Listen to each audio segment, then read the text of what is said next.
Madzuka bwanji. Yeah, ni magamba last 2 days yadutsayo. Ni magamba za chisomo cha kulowelerapo Mulungu pa zochita zako.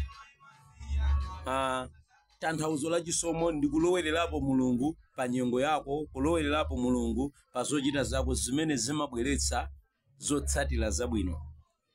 Tamvetserani, mu nthawi ino ndimafuna ndikukumbutseni, ndimafuna ndikudziwitseni kunena kuti Mulungu akalowelerapo pa nyengo zanu mumakhala opambana. Mulungu akadzuka ndikulowelerapo pa moyo wanu mumakhala otsogola. Mulungu akadzuka ndikulowelerapo pa banja lanu inuyo mumapambana ngakhala anthu atakuyikirani malire. Ndimayankhula last clip yadutsayo za Yoswa chapter 1 verse yake number 9 kunena kuti Mulungu anamulowelera Yoswa pa nyengo yake mpaka na Yoswa anakhala opambana.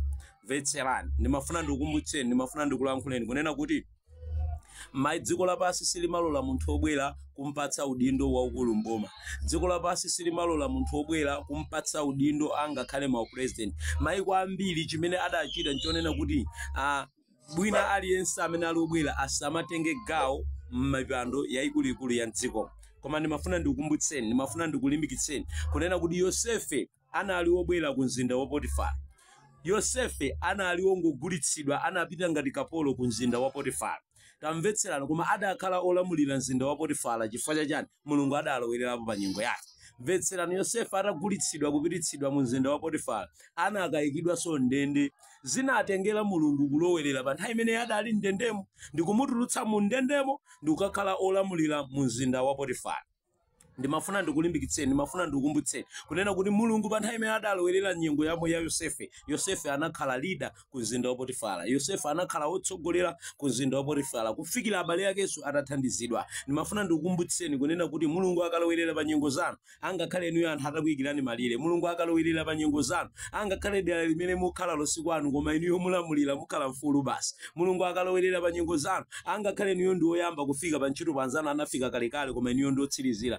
Inu mukhala opambana basi. Mulungu akalowelera pa nyengo zanu angakhale inuyo anthu azitani azilankhula zotani za inuyo koma inuyo mupambana basi. Ndimafuna ndikukumbutseni kunena kuti chisomo chimene tikuyenera kupempherera mu wiki imeneyi ndiyonena kuti Mulungu adzuke ndikulowelera pa nyengo zathu. Mulungu adzuke ndikulowelera angakhale pa madwale athu. Mulungu adzuke kulowelera angakhale pa business athu. Mulungu adzuke ndikulowelera angakhale pa china chilichonse chathu. Pakuti abale ake a Yosefe ankaona ngati athana naye akumugulitsa Yosefe kwa Midiani koma sanadziwe kuti akumponyera mlingo wina wa moyo. Chifukwa chani? Mulungu adalowelera pa moyo wa Yosefe. Mulungu adadzuka ndikulowelera pa nyengo ya Yosefe. Pamene ena ayika malire pa inu, Mulungu adzuke ndikulowelera. Pamene ena akuona ngati athana nanu, Mulungu adzuke ndikulowelera. Pamene ena akuona ngati akumalizani, Mulungu adzuke ndikulowelera kuti zotsatira zake zikhale zopambana. Pakuti Mulungu akalowelera pa nyengo ya munthu zotsatira zake zimakhala zabwino. Monga adalowelera pa Yosefe zotsatira zake zinakhala zopambana. Momwemonso mene akulowelera pa nyengo zake zotsatira zanu zikhale zopambana, zikhale zopindulitsa ndi zobweretsa chipatso